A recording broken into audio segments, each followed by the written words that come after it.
Transportes Especiales ACAR. Confianza en la vía con sentido social. ACOGA, generadora de compromiso y confianza, promoviendo la inclusión, la integración, liderazgo y la participación del clúster de la gastronomía, la cultura y el turismo. ACOGA, Asociación Colombiana de Gastronomía.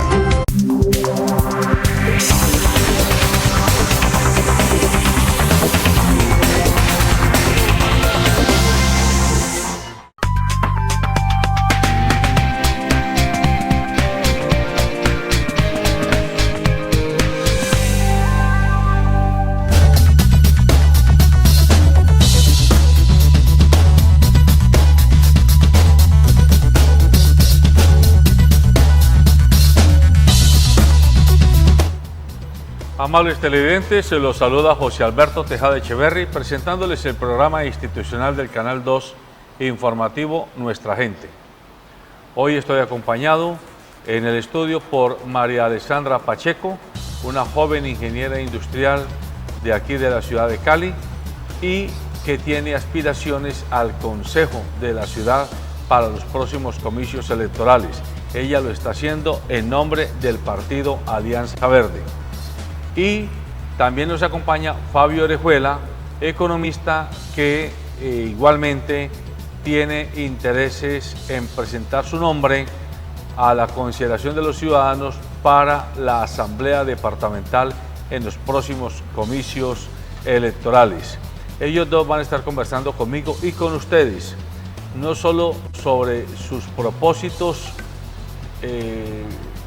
en el eventual caso en que lleguen a ser concejala y diputado, sino sobre temas de ciudad, de región y de país. A los dos los saludo y les agradezco estar en el programa. Buenos días. Muy buenos días, José Alberto, Pablo, mi compañero de mesa de trabajo, y a todos los televidentes del Canal 2. Muy buenos días, José Alberto, un placer poder compartir este espacio con usted y con todos los televidentes. Desde el año pasado que estábamos en plena campaña electoral presidencial, y digamos lo que antes, desde la campaña al Congreso, en este canal y en este programa venimos insistiendo en que Colombia necesita renovación de la clase política. Renovación de la clase política por varias razones. La primera, y quizás la más evidente, porque hay un evidente desgaste de ese modelo de político tradicional que con muchos años nos ha demostrado que tiene agenda propia pero no agenda pública. En segundo lugar, porque estamos hastiados los colombianos de que esas agendas propias estén generando unos niveles de corrupción y de desgreño del recurso público común que no tiene antecedentes en la historia del país. Y en tercer lugar, porque Colombia, la Colombia del siglo XXI, es una Colombia que necesita otros liderazgos, con otras visiones, menos de pasado y más de futuro. Y esas visiones necesariamente pasan por darle el cambio de posta a la juventud, sin con ello querer decir que nosotros estamos endiosando a la juventud. Pero sí creemos que los que hoy somos mayores, ayer fuimos jóvenes y en la medida en que se nos fueron abriendo oportunidades, fuimos demostrando nuestras capacidades y fuimos creando unos nuevos modelos.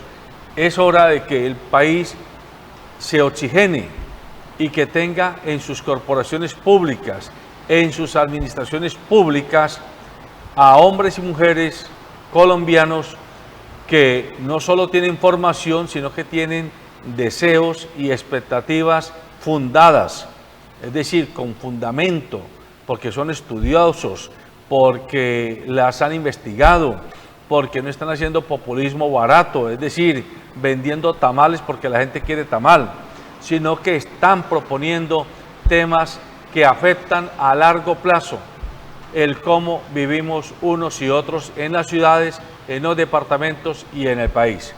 Ese es pues el tema que motiva a este canal y a este programa en invitar a personas jóvenes como ellos a que conversen con nosotros sobre estos temas y así usted pueda medirles el aceite, darse cuenta si sí les cabe la ciudad en el cerebro y en su mentalidad y en sus actuaciones, o si todavía están muy biches para eso. El primer tema que les quiero poner sobre la mesa, que ya es un tema manido por lo tratado en todos los espacios de opinión, pero que no por eso deja de ser un tema terriblemente complejo para la ciudad y para el departamento, pero especialmente para la ciudad capital, es el de la movilidad.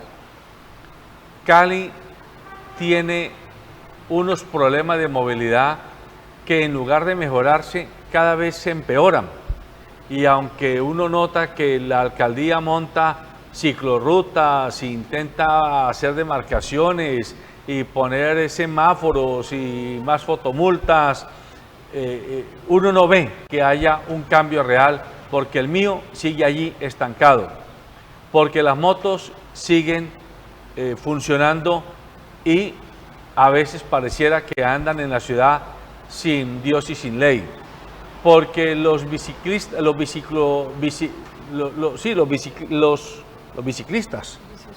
biciusuarios, que los que van en la bicicleta o a trabajar o a estudiar o simplemente van de paseo o movilizándose de un lugar a otro, terminan o entrampados porque todo el mundo les cierra el paso, no se les respeta el espacio, o a veces también los mismos ciclistas terminan repitiendo los mismos malos comportamientos de los motos y también de los conductores de vehículos vehiculares, que sin empacho se van atravesando por donde quieran. Este es un tema que lo quiero poner sobre la mesa, pero con base en un eje. ¿Qué hay que hacer en Cali con el transporte público? Pero no me vayan a decir que transformarlo, que traerle más buses, porque eso lo dice todo el mundo. Yo lo que quiero es que me digan cómo y con qué. ¿Cómo y con qué? Es decir, vamos a lo concreto. No le hablemos a la galería. Hagamos de cuenta que estamos hasta un seminario de expertos, donde no podemos decir tonterías, sino que hay que decir cosas muy claras. ¿Cómo resolver el problema del transporte público y con qué resolver el problema del transporte público? Y de paso, todos los otros modos de transporte de la ciudad. Alessandra. Bueno, José Alberto, yo creo que es una pregunta muy interesante, porque finalmente en Cali hoy cae un aguacero y la ciudad se vuelve un caos. No hay aguacero, igual la ciudad es un caos en movilidad, y yo creo que eso no termina siendo o aportándonos una calidad de vida óptima para que cuando estemos en nuestros trabajos la productividad sea eficiente, cuando lleguemos a un espacio con familia, amigos, tengamos otra actitud, sino que momentos de trancón nos generan a nosotros disgustos o unas posiciones que ya nos llevan a tomar, digamos que un día de pronto no tan agradable como quisiéramos. Y yo sí siento que ahí tenemos un tema coyuntural, y arranco por el mío. Específicamente, cuando en 2008 se arrancó con la construcción de este sistema de transporte, finalmente se tenía planeado poder establecer o tener 1 millón de usuarios para que el servicio fuera eficiente, lograr que se pudiera cumplir con un cierre financiero y que este medio de transporte pues siguiera o beneficiara a quienes necesitaban este tipo de medio para desplazarse. Finalmente, cuando se decidió la construcción, se optó por la calle Quinta, y quienes hoy y desde ese entonces necesitaban más este medio de transporte eran las personas de estratos 1, 2 y 3 y por el oriente de Cali. Hoy, casi 11 años después, ni siquiera tenemos la construcción de lo que es la troncal de Oriente. Apenas quedó establecido en el Plan Nacional de Desarrollo por un trabajo dedicado que hizo toda la bancada parlamentaria, que pues es algo para resaltar, pero 11 años después apenas vamos a empezar a construir lo que es la troncal de Oriente. ¿Y por qué arranco, digamos, de este punto en específico? Y es porque sencillamente nosotros tenemos que tener claro que cuando hablamos de movilidad es porque tenemos que pensar en cómo vamos a transportar a las personas. A veces nos enfocamos solamente en el medio, ya sea el vehículo, el bus, la bicicleta, pero no estamos pensando en sí, en quiénes son esas personas, quiénes son esos usuarios que necesitamos movilizar en los diferentes medios de transporte. Y aquí, cuando no se cumplió con ese millón de usuarios que necesitaba específicamente el mío, pues vemos que alrededor de 2010, 2011, es decir, 2 y 3 años después de construido, fue que empezamos a ver el incremento de compra de motos en la ciudad de Cali y también todo lo que tenía que ver con el transporte pirata, es decir, esos 500.000 usuarios que hoy no hacen parte de este sistema masivo migraron a lo que es una motocicleta o a utilizar otros medios de transporte para poder llegar a sus trabajos, a sus lugares de estudios o a las distintas diligencias que se tienen que hacer en el día a día. ¿Cuáles son las soluciones ahí concretas? 1, necesitamos cobertura del sistema de transporte. En este caso lo que estamos hablando, la ruta por el oriente de Cali, para cubrir y suplir la necesidad de las personas que hoy habitan en esta zona de la ciudad. Segundo, el tema de mejorar los tiempos de desplazamiento. Aquí evidentemente a una persona le puede tomar 2 o 3 horas porque digamos que las rutas que existen no suplen la necesidad y la gente tiene que o esperar porque no hay la cantidad de buses, o segundo, tomar muchos transportes para llegar a un mismo sitio. Entonces hoy lo que son los tiempos no le están garantizando a la gente que puedan tener un servicio de calidad. Y 3, sí considero que ahí debemos tener un tema de articulación, un sistema intermodal.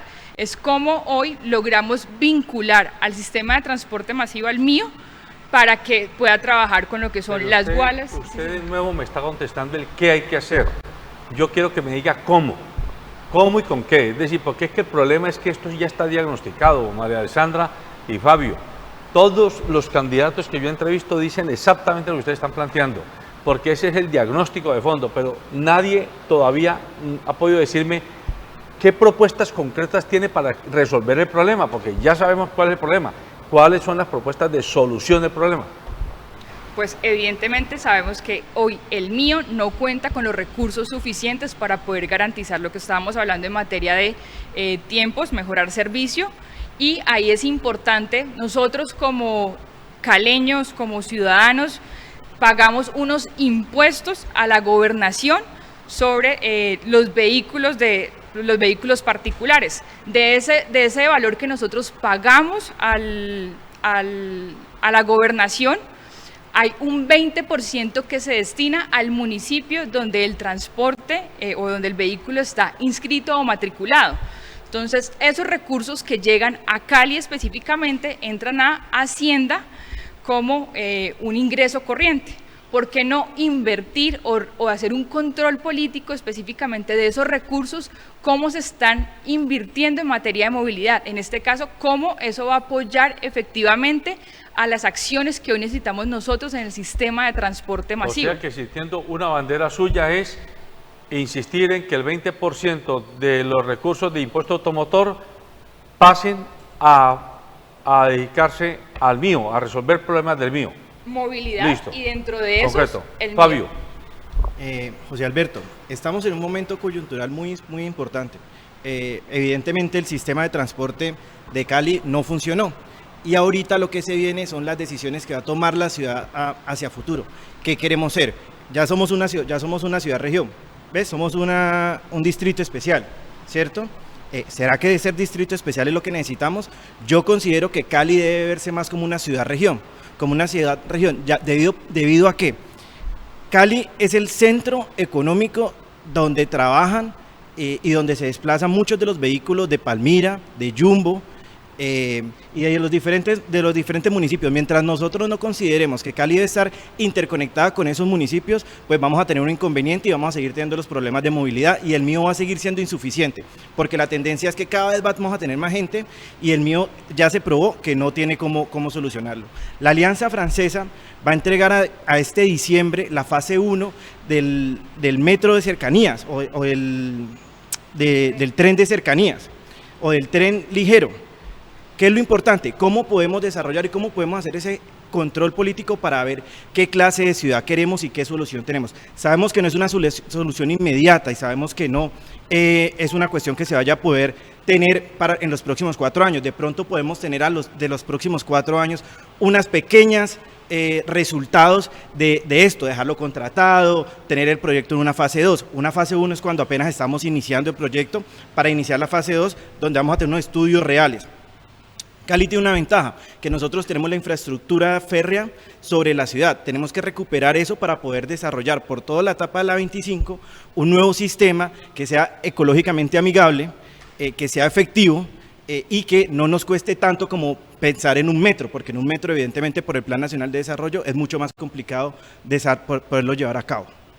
Pero a ver, si le entiendo bien, usted está diciendo tren de cercanías. ¿Hay la plata para reformar, readecuar toda esa espina dorsal que atraviesa desde Jamundí hasta Yumbo a Cali para ponerla en funcionamiento, o vamos a seguir dependiendo de recursos del presupuesto nacional?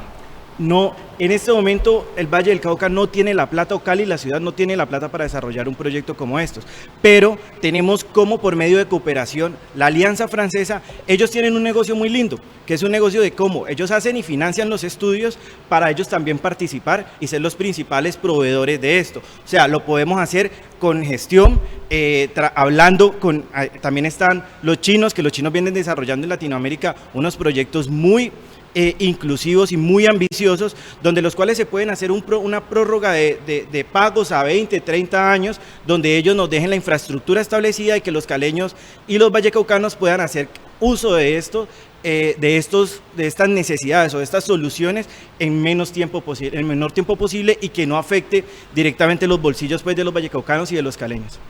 Pero si entiende bien, una de sus promesas de campaña será entonces empujar el tren de cercanías para que le ayude a Cali como capital de departamento.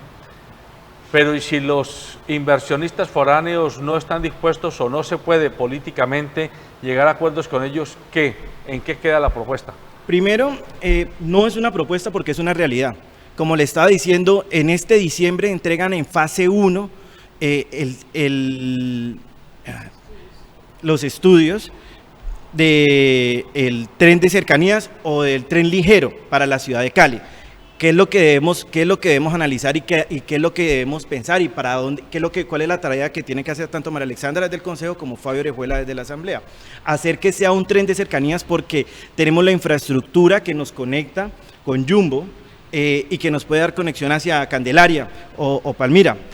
Entonces, de ahí tenemos que hacerlo, pero no es una propuesta, es una realidad. Tenemos que velar y tenemos que hacerle el seguimiento para que esta fase 1 se cumpla y podamos continuar en la próxima alcaldía y gobernación llevando a cabo la fase 2 para poder, en el mayor tiempo posible, para poder llegar a hacer con un acuerdo, ya sea con la Alianza Francesa, con los chinos, con las personas que tienen el capital y tienen el deseo de invertir en Latinoamérica para poder participar y para poder acceder a todas estas soluciones.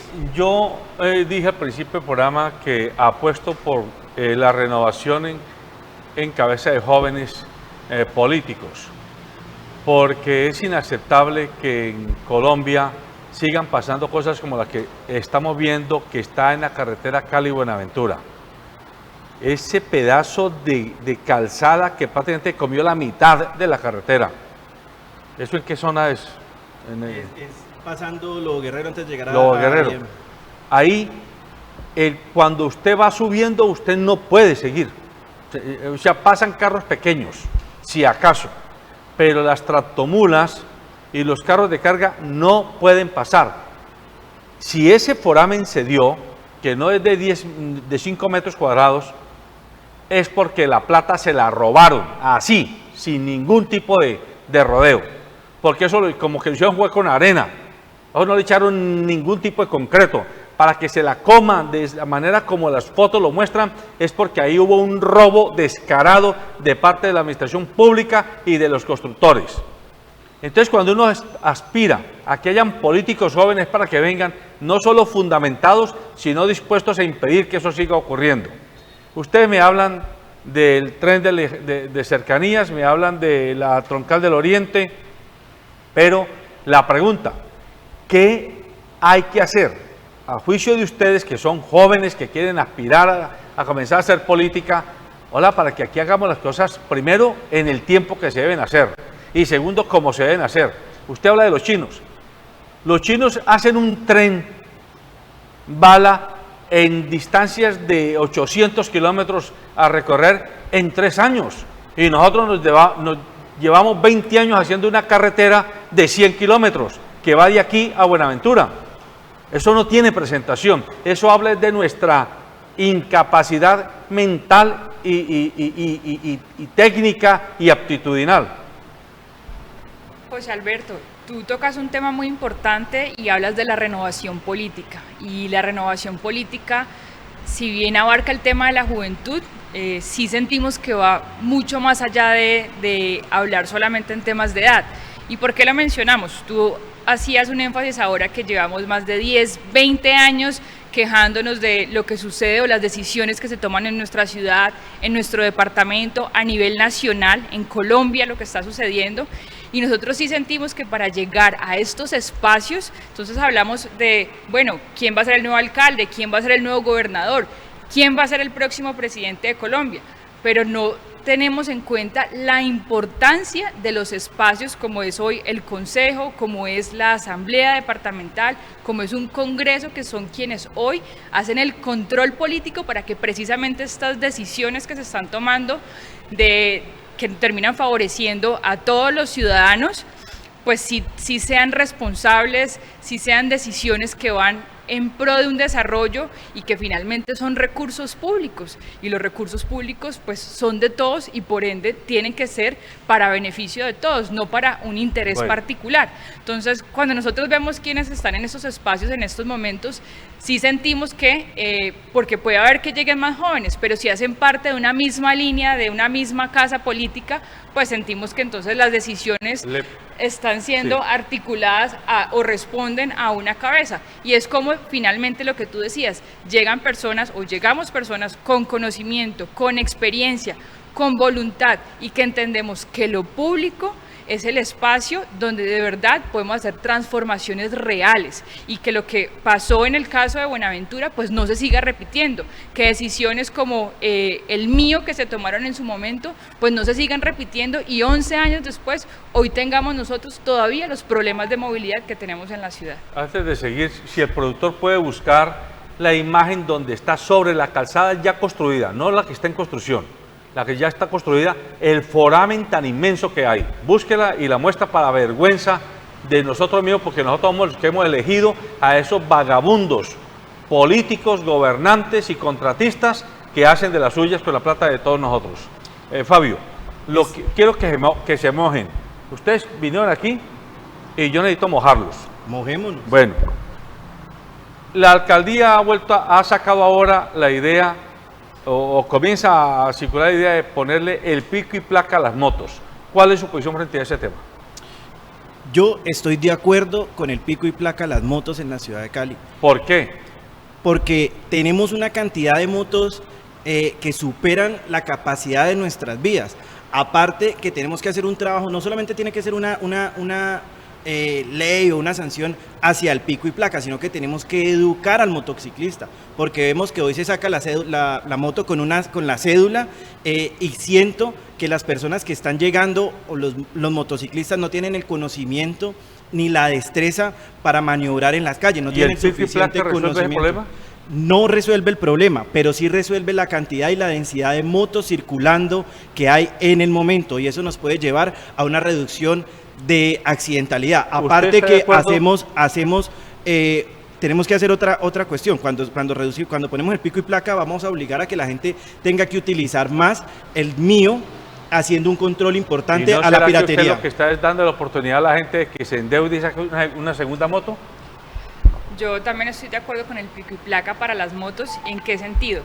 Siento que así como para los vehículos no es una solución definitiva, sí es una solución de choque y que permite de cierto modo controlar la movilidad en estos momentos en la ciudad. Y yo lo mencionaba hace un rato cuando estaba hablando frente al mío. Cuando no logramos llegar a la zona oriente y tener una cobertura en esta parte de la ciudad, evidentemente muchas de las personas migraron a las motos. Entonces, desde 2010 el incremento de las motos en la ciudad se ha disparado, y esta es una forma de cómo desde la ciudad se tiene que articular no solamente con el tema de pico y placa para este tipo de vehículos, sino precisamente para mover medios de transporte que contribuyan, uno, que prioricen lo que es el peatón, lo que es priorizar a los biciusuarios, de acuerdo pues digamos a la pirámide que vemos en materia de movilidad, y cómo todas estas personas podemos migrar a otro tipo de transportes sostenibles, como es el caso del transporte masivo, pero para eso necesitamos que el transporte masivo funcione correctamente. Contésteme, el pico y placa no va a estimular que en las familias que hay una moto ahora se pongan 2 motos, como pasó con los carros. Puede que sí, puede que esa sea una solución, pero yo creo que lo importante y la responsabilidad de las personas que estamos aspirando, que queremos llegar a cargos populares, es lo fundamental, es la vida. Para nosotros la vida es el valor supremo, y mientras si reducimos la cantidad de motos, creo yo que se puede mejorar la movilidad, y por ante tiene que disminuir la tasa de... Pero no la va a reducir, Fabio. Si usted mismo está aceptando de que puede ocurrir que la gente compre una segunda moto, no todos van a tener la oportunidad de comprar una segunda moto. Y es que, digamos que cuando evaluamos que las personas que hoy tienen vehículos y se ven afectadas por el pico y placa, quienes acceden a un segundo carro, es porque su nivel socioeconómico les permite poder endeudarse con otro vehículo, con otro gasto adicional, y hoy vemos que en estratos 5 o 6 pueden contar con más de un vehículo en su vivienda. En el caso de lo que hablábamos de las motos, hablamos de personas con estratos socioeconómicos 1, 2 y 3, y que aparte de la movilidad, también tienen otros factores para cubrir dentro de sus necesidades, para también tener un beneficio. Entonces, si hoy se endeudaron inicialmente con una moto que están pagando, pues seguramente va a ser mucho más difícil adquirir una segunda moto o un segundo transporte para poder evadir, o no tanto evadir, más bien para poder en los días de pico y placa utilizar otro tipo de transporte. Por eso hablo de la importancia de cómo desde el Estado se puede promover realmente promover realmente el uso de otros medios de transporte, como pueden ser las bicicletas, como puede ser en este caso el mío. Bueno, entonces ahí sí depende de cómo está. Yo soy rapitendero, o yo soy mensajero, o yo soy repartidor de algo. La moto es mi medio de trabajo. ¿Qué le contestan ustedes a esos trabajadores a los que están pidiendo los votos? Mire, es que hay una cuestión, no hay soluciones definitivas. Si nosotros decimos, vamos a poner un pico y placa esa no va a ser la solución definitiva. Si nosotros decimos, mire, acaban de instalar las ciclorrutas para los biciusuarios. Claro, chévere, importante, pero ¿son suficientes? ¿Es necesario? La gente en bicicleta considera que está saliendo y que esto le ha dado una oportunidad para salir sin exponer su vida. Mientras tengamos inseguridad, mientras la infraestructura para las bicicletas no sea la adecuada, pues no vamos a fomentar que la gente utilice otro medio de transporte. Por eso yo digo, no hay una solución definitiva, tenemos que ser una diversidad de esfuerzos que garanticen. Tiene que ser un esfuerzo en seguridad, tiene que haber un esfuerzo en infraestructura, tiene que haber una política de choque para reducir de alguna forma que haya tanta cantidad de motos en las calles y ¿cómo se diría? Desincentivar que la gente esté comprando motos y que la gente esté utilizando la moto. Pero esa no es solamente la solución, mientras no tengamos soluciones integrales, mientras no le hablemos a la gente, mientras no tratemos la cultura y la forma de pensar y la forma de utilizar y la forma de acceder a la gente a la movilidad. Porque nosotros, y es muy de los colombianos, claro, la responsabilidad del gobierno, la responsabilidad del alcalde, es que son los concejales los que nos sirven, pero nunca también pensamos en que la persona tiene que ser parte de la solución, y a eso es lo que nosotros consideramos que esas son las verdaderas soluciones. Claro, no solamente yo pensando y comportándome mejor vamos a solucionar el problema de la movilidad, pero si le decimos a cada uno y les enseñamos cómo se debe manejar la moto, para qué sirven las normas de tránsito y cuáles son las normas de tránsito establecidas, que José Alberto, si hacemos una encuesta o si hacemos un trabajo en Cali de todas las personas que hoy andan montados en una moto, del conocimiento de las reglas viales, yo creo que se corcha la ciudad. Entonces tenemos un problema de movilidad grandísimo, tenemos que hacer un plan de choque, podría ser, una de las opciones es el pico y placa, pero mientras no argumentemos y mientras no brindemos soluciones integrales, el problema no se va a solucionar. Así tratemos de eliminar todas las motos o no sé, todas las cosas locas que se pueden imaginar o las soluciones que se puedan plantear, pero mientras no trabajemos el problema con integralidad no se va a dar solución. Bueno, efectivamente en el programa no vamos a resolver el tema, pero hay que medirles el aceite a estos aspirantes a consejo y a asamblea, a ver si por lo menos están ubicados frente al tema y lo que nos proponen nos convence o por lo menos nos pone a pensar. Miren el foramen, miren esto, ahí está, esa es una vergüenza del país. Eso, si eso ocurre, no es por una falla geológica, es por una falla de plata, de robo. Es porque se robaron la plata, no cimentaron bien la tierra, no hicieron los estudios geológicos adecuados, le metieron arena en lugar de concreto, le metieron tapitas de plástico en lugar de varilla, de hierro, a esa alma de la carretera. El perjuicio es para miren los transportadores, eso es carga que va para Buenaventura, para salir, miren eso, es impresionante. Y eso, de fondo, es la clase política que huele tan feo en este momento en Colombia, porque detrás de este desastre, eso no es un desastre natural, detrás de ese desastre hay decisiones incompetentes y decisiones ilícitas, hay robos, hay delitos cometidos de la mano con contratistas, todos muy encopetados. ¿Qué dicen ustedes frente a ese tipo de cosas? Si usted le toca la oportunidad de ir de choque, ¿qué va a hacer? A ver, cuente. Bueno, porque eso mismo nos puede pasar aquí en Cali. Claro que sí, y por eso es tan importante que precisamente cuando se hagan los procesos de licitación para este tipo de contratos, pues uno, que quien llegue a estos espacios sea una persona idónea o una empresa o un consorcio idóneo y que dé garantías de los trabajos que se van a hacer. Porque finalmente, y yo creo que lo que sucedió en la ruta hacia Buenaventura no es un caso aislado, eso también nos puede suceder, como dices tú, en la ciudad. Exactamente. Usted ve que reparchean las calles de Cali y a la semana o al mes están los rotos otra vez. Eso es robo descarado. ¿Qué van a hacer ustedes como concejal y como diputado para que eso se evite? Yo les hago preguntas directas. Es que como ustedes son jóvenes, hay que foguearlos a ver si es verdad que merecen el voto. Ustedes saben, porque eso es voz populi, lo que pasa es que es esa verdad sabida que nadie puede y nadie se atreve a documentar, que cuando usted llega al consejo, cuando usted llega a la asamblea, comienzan a tramitarse en los lobistas para determinados proyectos y comienzan a hacerle oídos. Alessandra, apoye tal proyecto que después de esos recursos para fortalecer su campaña o su grupo político se le puede devolver un porcentaje para que usted siga trabajando. Entonces, claro, es fácil que uno caiga en la tentación. Yo quiero que por lo menos lo proclamen. Si a ustedes les van a hacer ese tipo de planteamientos, ¿qué esperamos los ciudadanos de ustedes?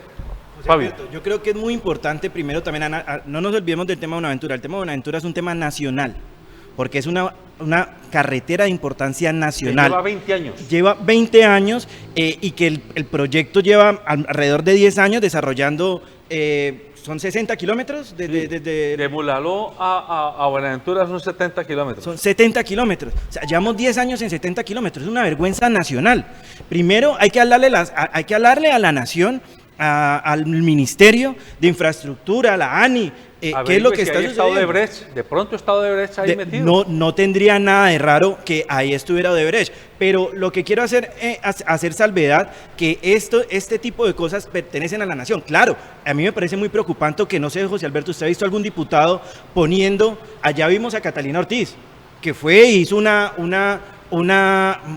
Facebook Live o no sé, pero estuvo en el terreno viendo qué era lo que sucedía? Yo no he visto ningún diputado allá haciendo la grandeza y la importancia que eso tiene. Eso no solamente afecta a la competitividad del Valle del Cauca, claro, todo el país. Es para todo el país. Miren, yo no voté por el presidente Duque, pero creo que están sucediendo unas cosas que al Valle del Cauca nos debe preocupar como vallecaucanos y como caleños, porque Cali, al ser la capital, tiene una responsabilidad mucho más alta.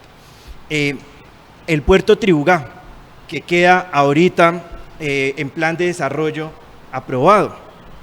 Eso, si nosotros no nos ponemos de acuerdo, miren, en este momento somos el 6º departamento en competitividad a nivel nacional, teniendo el puerto más importante de Colombia. Nosotros tenemos toda la diversidad de pisos térmicos, tenemos toda la capacidad de producir, tenemos la mejor malla vial en el país, entre comillas, ¿no? Porque la carretera más importante se nos acaba de derrumbar un tramo como lo veíamos tristemente en las pantallas. Y al decir esto, ¿por qué pongo este contexto? Porque la nación no le está dando la importancia que se merece el Valle del Cauca. Nosotros aportamos aproximadamente el 10% al Producto Interno Bruto de la nación y nos están devolviendo migajas. Si nosotros no articulamos el Consejo, la Alcaldía, con la Gobernación, con nuestros representantes tanto a la Cámara como nuestros senadores, nos van a dejar en un cuarto, quinto nivel. Nos toca que unirnos como vallecaucanos y empezar a poner, y son muy importantes estos espacios donde gente nueva y donde gente con nuevas ideas puede llegar a venir y dar su forma de pensar, sí, para mirar Fabio, qué soluciones podemos eso brindar. Está muy bien, pero es que esa invitación la hacen todos. Yo lo que creo es que usted véndase, por favor. Convenza a la gente de por qué hay que votar por usted. ¿Qué es lo que usted tiene para aportar distinto que no tiene? Por ejemplo, usted quiere ser concejala de Cali. Entonces, que nos diga, mire, es que yo quiero llegar a impulsar tal proyecto. Voy a hacer una escalera aquí al cielo porque Cali es la sucursal del cielo, ese va a ser mi proyecto, véndanoslo. Pero eso es lo que estoy tratando de que ustedes lo hagan, igual a nivel de departamento. Porque ese es cierto, tratamos que nos tratan mal, a uno lo tratan como uno merece que lo traten. Nadie trata al otro como lo quiere tratar el otro, sino como uno merece ser tratado. Entonces, ese es el punto. Yo quiero volver a la pregunta. ¿Qué esperamos de Alessandra y de Fabio cuando comiencen los lobistas a hacer sus ochas y panochas en los estudios de proyectos de consejo y de asamblea, a ofrecer el oro y el moro? Y no me vayan a hablar de moralidad, que no creo que el tema sea de moralidad, es de consecuencia. ¿Qué podemos esperar de ustedes? ¿Ustedes van a jugársela realmente por los temas de región y de ciudad o no tienen control? Porque ese es el problema también. Como ahora ya se elige a las personas y no a las bancadas políticas, ¿a usted quién la controla? ¿A nosotros? A usted. Si usted sale mañana elegida, usted va a decir, mis electores, los 30.000 votos que saqué, pero ¿y cómo la controlamos los 30.000 que demos el voto por usted? O a usted, los 30.000. Y yo lo que quiero es que le expliquen eso a la gente y a mí también, porque no lo logro entender. Bueno, nosotros sí, yo creo que del tiempo que llevamos en el ejercicio de la política y de lo público, finalmente sabemos que así como se hace campaña, así se llega a gobernar. Y José Alberto decía algo muy interesante, entonces en los espacios de campaña se hacen promesas, se hacen compromisos, que cuando se llegan a estos espacios de poder, de toma de decisiones, ahí es cuando vemos que ya están amarrados y que finalmente las decisiones que se deben tomar, pues están sujetas a unos acuerdos previos que se hicieron.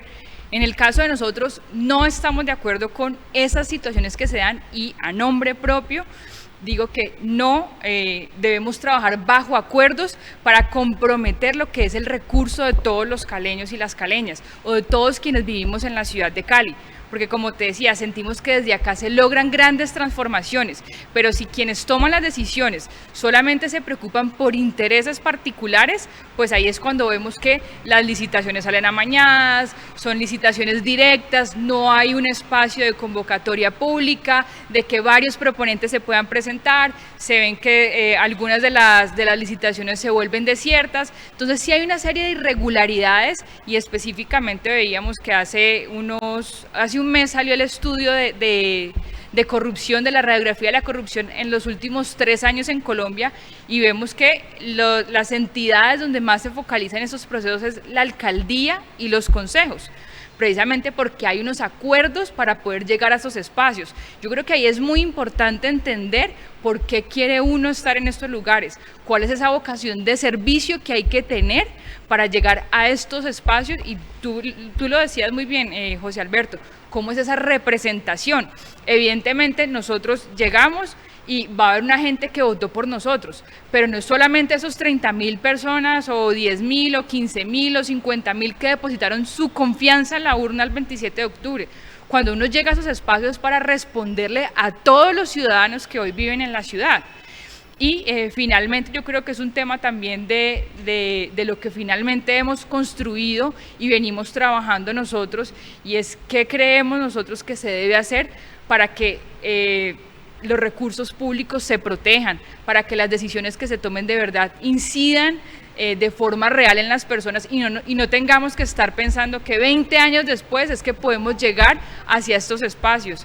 Cómo desde el desarrollo sí podemos incidir en lo que es el bienestar y el progreso de las personas. Yo quiero llegar a la Asamblea Departamental para trabajar en aras de la competitividad, lo decía ahorita. Considero que el departamento tiene muchísimas potencialidades cuando lo comparamos con otros departamentos. El departamento, esta tierra privilegiada nos da muchísimas oportunidades que no las estamos aprovechando. Eso para decir por qué nos diferenciamos y para qué queremos llegar. También es importante saber qué hace un diputado. Sería mentira yo venir a decir acá que me voy a comprometer, porque nosotros lo que tenemos que hacer es un control político. Claro, ese control político podemos poner unos temas sobre la mesa y podemos llegar y podemos sacar unos temas adelante y desarrollarlos. Cuando digo, vamos a hablar de competitividad, el Valle debe ser mucho más competitivo. No tenemos que dejar de ser el 6º departamento en la lista de competitividad para llegar los próximos 4 años, como mínimo llegar a ser el 4º, que eso es una de las cuestiones que yo no me puedo comprometer en eso, porque no soy el ordenador del gasto, pero puedo dar una pelea desde la Asamblea para que se tomen y se manejen los recursos y se lleven esos recursos a donde los estudios nos están diciendo que se deben poner para que el departamento se desarrolle competitivamente. Bien. ¿Por qué la competitividad? También es importante, porque el primer principio de la competitividad es la eficiencia. Tenemos que manejar bien los recursos. Si no manejamos bien los recursos, pues no podemos ser competitivos, porque no estamos llevando la plata a donde se necesita. Eso quiere decir que tenemos que velar por los recursos públicos. ¿Y uno cómo velar de los recursos públicos? Si conoce planes, programas y proyectos, que es como se maneja el Estado. Mire, ayer tuve aquí en el programa al director del Departamento Administrativo de Ciencia y Tecnología de la Información de aquí de Cali. El señor Urbano nos contaba, entre lo que está haciendo la alcaldía actual, varias cosas, pero una que me llamó poderosamente la atención son los llamados laboratorios digitales. Cali tiene 11 laboratorios. Pero 11 laboratorios ubicados en zonas de ladera, en Agua Blanca, mostramos el mapa, están en varias partes, y en esos laboratorios están llegando los niños y los jóvenes en horario cruzado con el del colegio a aprender de robótica, a aprender de programación, a aprender a manejar una impresora láser, a aprender, es decir, una cantidad de temas que tienen que ver con ciencia y tecnología de frontera, que por un lado los saca de las garras de la violencia, de las pandillas, del ocio peligroso para que cualquiera inescrupuloso se los lleve a la delincuencia, y por otro lado les está comenzando a abrir la mente para que mañana quieran estudiar ciencias básicas, matemática, física, química, ingeniería de programación, ingeniería electrónica, etc. Eso, por ejemplo, es pensar en el largo plazo, es pensar en los próximos 20, 30 y 40 años. Si una concejal y un diputado me dicen a mí, mire, yo voy a dar la pelea porque de 11 pasemos a 50 laboratorios digitales, yo sé que ustedes no son los ordenadores del gasto, pero un sirirí concejal o un sirirí diputado, ahí martillando todo el tiempo, saca presupuesto del municipio, del departamento, para hacerlo.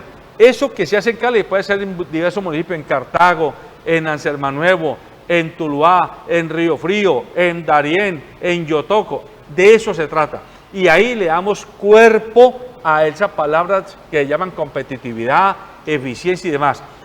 quiero preguntarles, dígame un proyecto, cada uno, un proyecto por el que se van a mojar la camiseta en su concejalía o en su diputación. Uno. Bueno, nosotros el tema del emprendimiento sentimos que es muy importante para la ciudad y para el desarrollo económico, porque finalmente son los emprendedores quienes jalonan y quienes mueven la economía. ¿Pero qué es lo que va a proponer? Entonces, frente a eso, Cali tiene una apuesta muy interesante que puede trabajar y que no solamente desde Cali, sino cómo se articula con otros municipios del Valle, y es el tema del turismo. Y nosotros hoy no estamos aprovechando este potencial. ¿El turismo en qué contribuye? En generación de empleo. Finalmente vincula a muchas más, digamos que, actividades económicas, como son los hoteles, centros comerciales, como son la movilidad, los guías turísticos, los museos, en fin, una serie de actividades económicas que están enmarcadas en el turismo, y sí necesitamos que desde la alcaldía haya una prioridad para que acompañemos a estos emprendimientos y promovamos el turismo en la ciudad, y cómo también a través de tecnología logramos que estas personas, como tú lo decías ahorita, en temas de ciencia, tecnología e innovación, cómo logramos que quienes hoy están llegando o quieren ser emprendedores porque sienten que no tienen otras oportunidades o porque quisieron tomar esta decisión como proyecto de vida, pues tengan un acompañamiento del Estado. Finalmente, cuando evaluamos qué es lo que pasa en un emprendedor o por qué un emprendedor, digamos que desfallece en su proceso, es porque la primera falencia que sienten, uno, es el tema de el apoyo en materia de recursos por parte del Estado, y dos, el tema de los trámites. Cómo se les puede facilitar la vida, y más bien, en vez de generarle barreras u obstáculos, logramos que muchas más personas logren entender o llegar a lo que es un emprendimiento, y cómo hay un acompañamiento por parte del Estado para que se fortalezca, porque eso es lo que pasa. Alguien establece su empresa, pero se queda o vendiendo unos productos o no termina creciendo, y ahí es cuando vemos que esa transición no se logra, porque no hay un tema de formación para las personas en la estructura empresarial, porque no hay un apoyo económico. Sentimos que aquí el tema de las mujeres es muy importante, porque a veces nos evalúan o nos catalogan al acceder a recursos, porque si somos madres de familia, si tenemos hijos o personas a cargo, y eso nos restringe a nosotras también las mujeres para poder acceder a estas fuentes de financiación para lograr con estos proyectos. Su proyecto. Un proyecto, darle continuidad al proyecto Formación de Alto Nivel, que se está ejecutando en este momento por la Gobernación del Valle, con muchísimas reformas. ¿Por qué? ¿Qué considero? Tenemos un déficit de gente con maestrías y con doctorados, pero aparte que tenemos un déficit en la producción, por decirlo de alguna forma, o en la formación de estas personas, también tenemos un déficit importante, ya que las personas que se forman en maestrías y en doctorados no están encontrando posibilidades laborales diferentes a la academia, no diciendo así que la academia no es importante, pero necesitamos que estas personas que se forman en maestrías y doctorados tengan la capacidad y tengan mercado productivo en el sector empresarial. Hay un proyecto de 10.700 millones de pesos que se está desarrollando en este momento, y estoy proponiendo que se le dé continuidad a ese proyecto, pero que no sean 10.700 millones. Este proyecto abarca para personas del sector productivo, para funcionarios públicos y para profesores de entidades públicas. Tenemos que agrandar este proyecto, tenemos que darle continuidad, tiene que ser una cuestión, porque este proyecto, una de las cuestiones más importantes que tiene es que no es en cualquier carrera, sino carreras que estén alineados con las vocaciones productivas que tiene el departamento. Creo que desarrollando y dándole continuidad a este proyecto vamos a empezar a impactar la competitividad directamente de la región, porque logramos la articulación del Estado. Entiendo. ¿El aumento de la plata es para qué? ¿Para más matrículas o para qué? Para que tengamos más personas formadas. Por eso, si no me dice usted que esa gente que sale formada se queda sin trabajo porque solo está en la academia, entonces, ¿cuál es la salida para esa gente? Le estoy diciendo que ese proyecto no responde solamente a la formación. Ese proyecto busca que la gente se forma con las capacidades productivas del departamento, está alineado con las necesidades de los empresarios de la región. Por eso no solamente estamos formando a funcionarios públicos, estamos formando a gente del sector productivo, de estas empresas medianas que necesitan tener un magíster, necesitan tener una persona que les pueda aportar conocimiento para hacer transformaciones en sus productos y que de pronto ahora les queda muy complicado sacar la plata a los empresarios para desarrollarlos. El Estado tiene que llegar a acompañar para que no solo, y lo que digo, es que el estudio, las personas con capacidades, no solamente la podemos limitar a la academia. Necesitamos que esas investigaciones dejen de ser de estantería y empiecen a llegar a las empresas para que empiecen a hacer rendimentos económicos que beneficien a todas las personas en más oportunidades. Bueno, yo quiero cambiar la página en estos últimos minutos que me quedan y pedirles que su opinión sobre algunos temas de carácter nacional. Hoy, en la prensa nacional se ha publicado que la Corte Constitucional tumba, por decir sí, tumba 2 artículos del Código Nacional de Policía que se refieren a la prohibición de consumir drogas, alucinógenas y alcohol en sitios públicos. ¿Cuál es su posición frente a ese tema? Bueno, yo sí creo que hay espacios para poder gozar de, digamos que de lo que es una bebida alcohólica. Yo creo que ahí sí hay que entrar a revisar porque finalmente en esos espacios públicos donde lo que buscamos es que las personas convivan desde los diferentes estratos socioeconómicos, diferentes edades, que estén mamás con sus niños, que estén mujeres embarazadas. Entonces estamos llevando a estos lugares de pronto conductas que no queremos que sean ejemplo para nuestros niños o jóvenes, pues sí termina afectando la convivencia y lo que finalmente queremos proyectar para la formación de nuestros niños y jóvenes. Yo no estoy de acuerdo con que tumben el artículo donde se prohíbe que la gente consuma alcohol y la dosis en las calles. Yo considero, sobre todo lo del alcohol, que necesitamos empezar a formar a la ciudadanía y yo creo que una de las principales formas para formar, suena un poco redundante, es con control y con presencia del Estado. Claro, hay que modificar muchas cosas porque ese código de policía fue hecho como a la carrera, no tuvo la socialización, considero que no tuvo el tiempo necesario y salieron a imponer sin de pronto haberlo socializado un poco, sin haber dado la debida participación y el conocimiento de cada uno de los puntos. Entonces, me parece que no estoy de acuerdo con que lo hayan tumbado, evidentemente se tiene que modificar porque el control y la presencia del Estado es absolutamente necesario.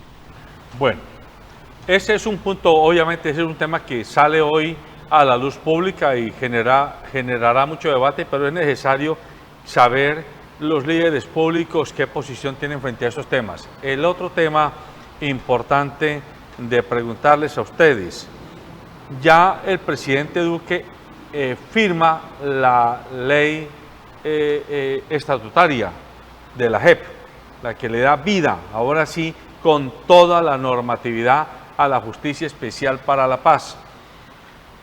Este tránsito ha sido muy accidentado, ha estado Santrich de por medio, ha estado las objeciones por el otro lado, ha estado la Fiscalía diciendo que le quitaron facultades, ha estado la Embajada norteamericana metiendo la mano allí en este tema. Hoy se firma. Sin embargo, también hoy el expresidente Álvaro Uribe, muy temprano esta mañana, en una emisora de cadena nacional, dijo, la JEP hay que desmontarla. Yo lo escuché.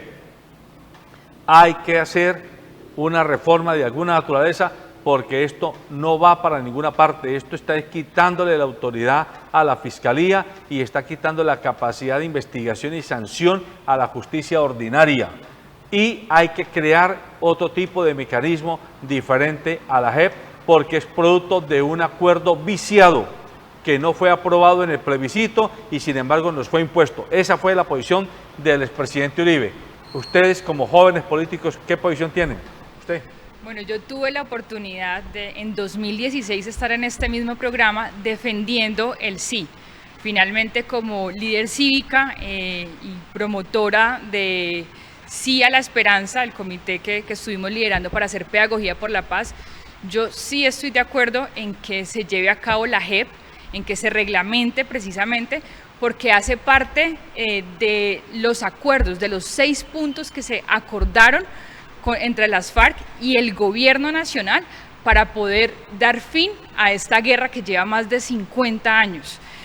En ese sentido, yo sí siento que el expresidente Uribe sí debe comprender mucho más allá que en este proceso se requieren de, bueno, o lo que quedó establecido en el acuerdo buscaba un tema de verdad, de reparación y no repetición, y que es el primer acuerdo a nivel internacional donde se propone todo eso y que hace parte de lo que las víctimas deben o requieren para poder dar un paso y continuar su vida después de las secuelas o de los inconvenientes que tuvieron con esta guerra, que finalmente terminaron siendo ellos afectados.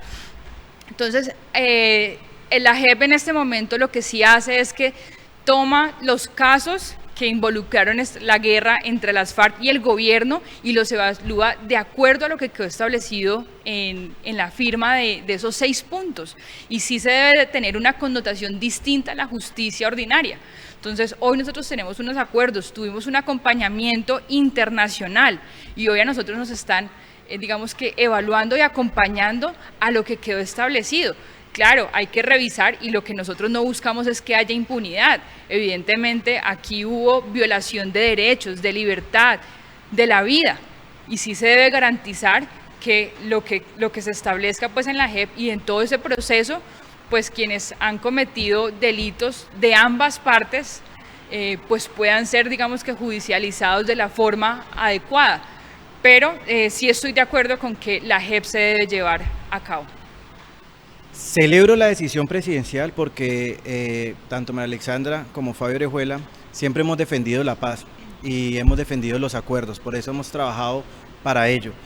Y la celebro más aún porque se está respetando de alguna u otra forma la democracia, que yo creo que era una de las cuestiones que estaban en juego, ya que veíamos cómo algunas posiciones no querían respetar la separación de los poderes que son tan importantes para el desarrollo de un país democrático. Entonces, celebro la decisión, estoy de acuerdo, es un gran reto, la JEP tiene muchas cosas por mejorar, pero creo que es un muy buen mensaje el que le da el presidente Duque al país, respetando las decisiones y acordando pues esto, porque ya tanto el Consejo, que tanto el Congreso lo había aprobado. El Tribunal Administrativo del Quindío desconoció un acuerdo municipal del Consejo de Salento. La semana pasada conocimos que el Tribunal Administrativo de Quindío, es decir, el Poder Judicial, le dijo al Poder Legislativo de un municipio que se llama Salento, municipio turístico, ¿sí?, y ambientalmente muy rico. El Consejo Municipal de Salento, quienes conocemos Salento sabemos que eso es una joya ambiental y turística y de regocijo y paz del país. El Consejo había dicho no a la megaminería, pero el Tribunal Administrativo del Quindío, Poder Judicial, le dijo: no señor, usted no tiene la razón, autorizo la megaminería. Uno queda como desconcertado. Hoy se están haciendo unas marchas en varias partes del país, entre ellas aquí en Cali, para defender a sitios como Salento, como Cajamarca, como Santurbán, de la megaminería y del fracking, porque esto se nos viene encima.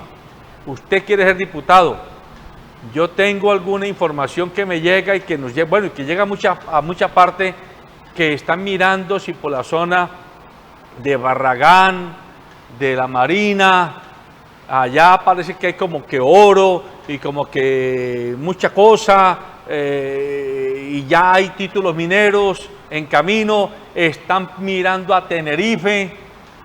Por Dios, ojo con eso. Bueno, ustedes son de la Alianza Verde, Partido Verde, ¿qué posición? Bueno, nosotros no estamos de acuerdo con el fracking. Finalmente Colombia ha sido un país extractivista y ha basado su economía precisamente en todos estos procesos. Desde la colonia. Así es.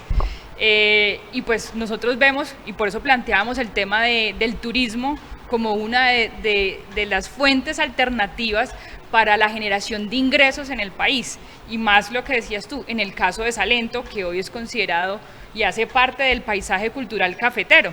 Es una zona muy hermosa y sentimos que el tema de la minería, del fracking, en materia medioambiental es muy impactante lo que causa, no solamente al medio ambiente, sino también a la salud de las personas.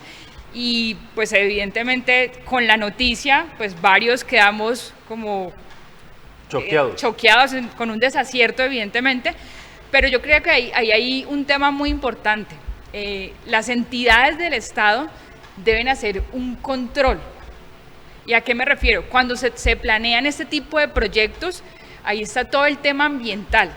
Y si nosotros permitimos que finalmente quienes están en esos espacios toman decisiones o entregan cheques en blanco a empresas solamente por acuerdos de intereses particulares, pues terminan siendo estas las consecuencias. Entonces, ¿cómo garantizamos que la ANLA, que el Ministerio de Minas y Energía, que el mismo territorio, las CAR de los territorios, en este caso sería Corquindío, la CRQ, cómo termina de verdad respetando su territorio, su entorno, su riqueza natural, tanto de fauna como de flora, y no permite que estas empresas lleguen a nuestros territorios precisamente a tomar esos recursos? Y dos, yo también creo que ahí el tema de la minería ilegal es un tema fundamental que también hay que tratar. El fracking como primera promesa, o no primera, pero una de las grandes promesas incumplidas del presidente Duque, porque en campaña dijo que no lo iba a desarrollar, y hoy es una realidad. Y esa puerta abierta es muy peligrosa, y sobre todo para departamentos como el Valle del Cauca. Tengo el placer, mi mamá nació en Barragán, yo conozco Barragán, yo conozco el páramo de Barragán, crecí en Barragán. Yo le cuento a mis amigos y les digo, miren, en Barragán yo he visto cómo las truchas en cañadas de este grande brincan para desovar, que eso solamente como si fueran salmones, pensamos que eso solamente lo vemos en Discovery. No, eso sucede en el Valle del Cauca. El río Guadalajara de Buga está en un grande peligro, porque ya están pidiendo licencias ambientales para explotar, y el río Guadalajara no es lo importante el río, lo importante es el páramo de Barragán, porque allá dicen que hay coltán, hay oro, y hay un problema social muy complicado. Y como diputado, eso sí me tiro al agua. Cuenten conmigo como Fabio Orejuela, que voy a haya lo que tenga que hacer para poder recuperar y para poder proteger nuestros páramos. El Valle del Cauca es tan grande que tiene 5 fábricas de agua. No todos están acá, pero el Valle del Cauca es el único departamento que tiene 5 páramos. Eso es una bendición, pero eso es una responsabilidad. ¿Y sabe qué es lo más grave, José Alberto? Que esos 5 páramos, solamente el 46% está protegido, aproximadamente. O sea que tenemos más del 50% a merced de estas grandes multinacionales. Por eso es muy importante ver a quién se elige, porque ya nos abrieron la puerta desde el gobierno nacional. Nosotros, como vallecaucanos, como caleños, somos los encargados en cerrar esas puertas. ¿Y cómo las cerramos? Pues eligiendo a personas que no estén patrocinados por estas multinacionales, sí. Que finalmente, si yo llego y recibo 1.000, 2.000 millones de pesos, lo que pasó con Odebrecht, pues ¿cuál es el compromiso? Claro, tengo que permitir licencias de explotación, tengo que quedarme calladito y no salir del recinto de la asamblea, y que suceden estas cosas por la espalda de la ciudadanía, o que los pueblos hagan, porque siempre la gente se manifiesta, pero muchas veces los medios de comunicación no llegan y no cubren la noticia porque son cómplices de lo que está pasando. Entonces aquí sí nos tiramos al agua, y yo me lanzo al agua diciendo que si llego a ser como voy a llegar a ser diputado, voy a dar todo lo que tenga que hacer, no solamente para detener, sino para visibilizar y mostrarle a los vallecaucanos la grandeza del Valle del Cauca y todo lo que esta bella región nos da. Muy bien, amables televidentes, el tiempo se nos acabó. Hemos tenido la oportunidad de conversar con 2 jóvenes aspirantes al Consejo de Cali y a la Asamblea Departamental del Valle en los próximos comicios electorales.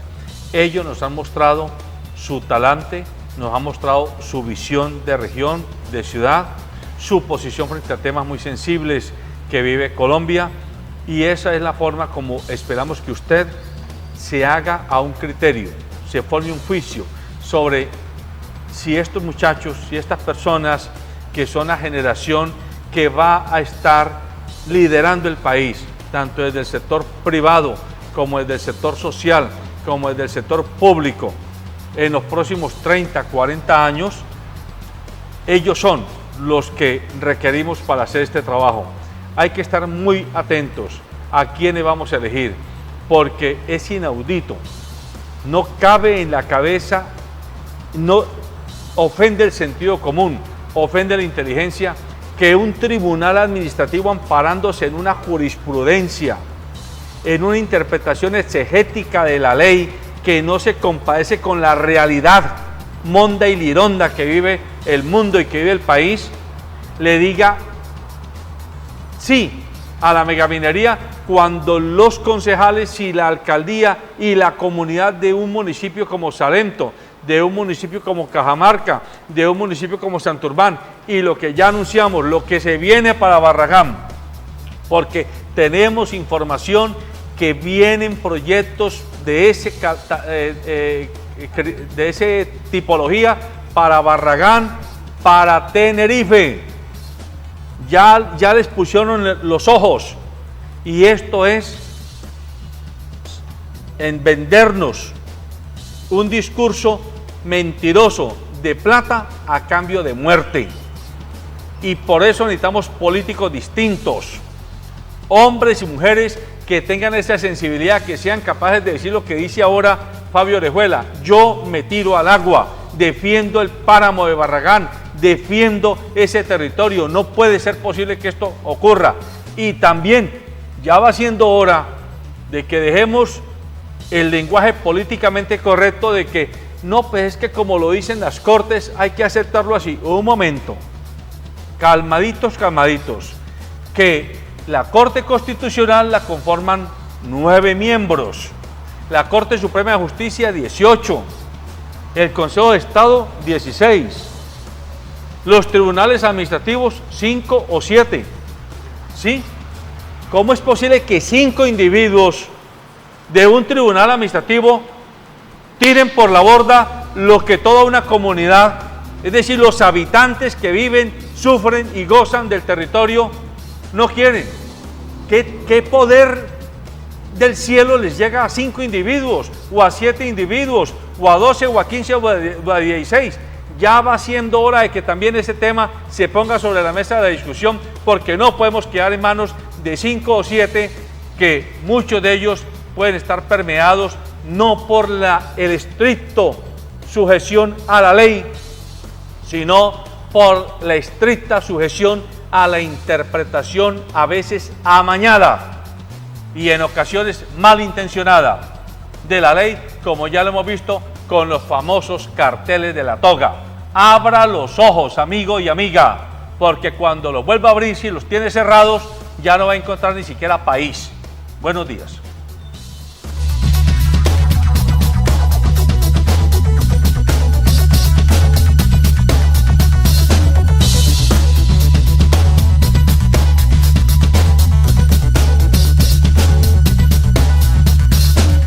Transportes especiales ACAR. Confianza en la vía con sentido social.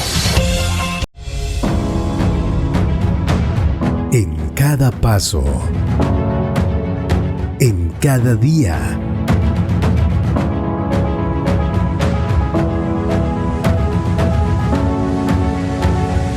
la vida es una carrera. Córrela con comodidad. Fábrica de Calzado Rómulo. Más de 3 décadas comprometidos con el bienestar para tus pies. Corporación Cívica Daniel Guilar Secán. Formamos y producimos por Colombia.